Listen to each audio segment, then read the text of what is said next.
শীতকাল মানেই পিঠেপুলির উৎসব, তাই আমাদের বাড়িতে পিঠেপুলি হচ্ছে আজকে। প্রত্যেকবার মা গুড় দিয়ে পিঠে করে, এবার মা দুধ দিয়ে পিঠে করবে, কারণ আমার ছোটো বোন বলেছে দুধ পিঠে খাবো। তাই আমরা যখন 4 বোন শীতকালের সময়তে মায়ের বাড়িতে একসঙ্গে হয়, সব শ্বশুর বাড়ি থেকে সবাই চলে আসি, তখন মা এই পিঠে করে।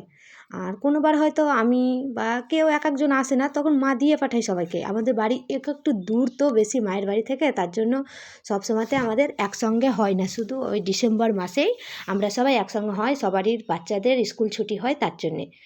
আর এদিকে মা পিঠে করার জন্য মা সব কিছু রেডি করে দিয়েছে। প্রথমে গরম পানি দিয়ে আটাগুলোকে, চালের আটা আছে ওগুলো, চালের আটাগুলোকে প্রথমেই গরম পানি দিয়ে সেনে রাখছে।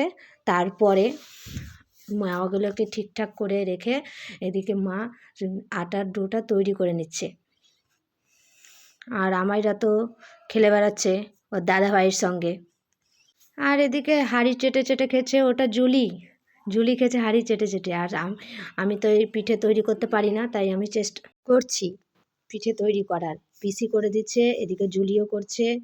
আর জুলির মাঝে মধ্যে তো এত খারাপ হচ্ছে যে লুকিয়ে দিচ্ছে পিসির পিঠেগুলোনের দিক থেকে। আর এটা আমার পিসির হাত, পিসি পিঠে করছে, আমি পারি না সেরকম, তার জন্য পিসি করছে। আর এদিকে জুলি এদিকে বেরিয়ে যাচ্ছে দেখেন, তবুও ওই সবারই মাঝে লুকিয়ে দিচ্ছে যেন ওর পিঠাটা না দেখতে পাই।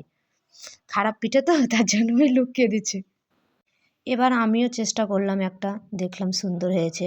আর আমি পারছি না, তার জন্য মা বলল এরকম করে গোল গোল করে দিতে। তারপরে আমি দুধগুলোকে গরম করার জন্য সব প্যাকেট থেকে বের করে নিলাম। আর এদিকে সব পিঠাগুলো কম বেশি হয়ে গেছে। এবার মা উনুনে পিঠা করবে, তার জন্য উনুনটা ধরিয়ে নিল। এদিকে দুধটাকে বসিয়ে দিবে, দুধটা যখন ফুটে উঠবে তখন সব পিঠাগুলোকে দিয়ে দিবে। তারপর জুলি নিয়ে যাচ্ছে পিঠাগুলোকে, নিয়ে যাচ্ছে পিসির কাছে। এদিকে একে একে সব কিছু মা চুলোর কাছে নিয়ে চলে আসছে।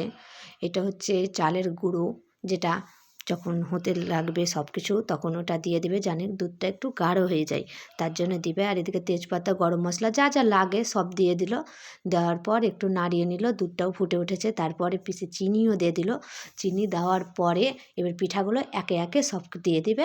কয় মিনিট ফুটিয়ে, আমি তো সেরকম জানি না, কয় মিনিট ফুটিয়ে নিয়ে তারপরে চালের গুঁড়োকেও দিয়ে দিবে। এদিকে মা ওদিকে না চালের গুঁড়োগুলোকে পানি দিয়ে মানে পেস্ট করার মতন করছে।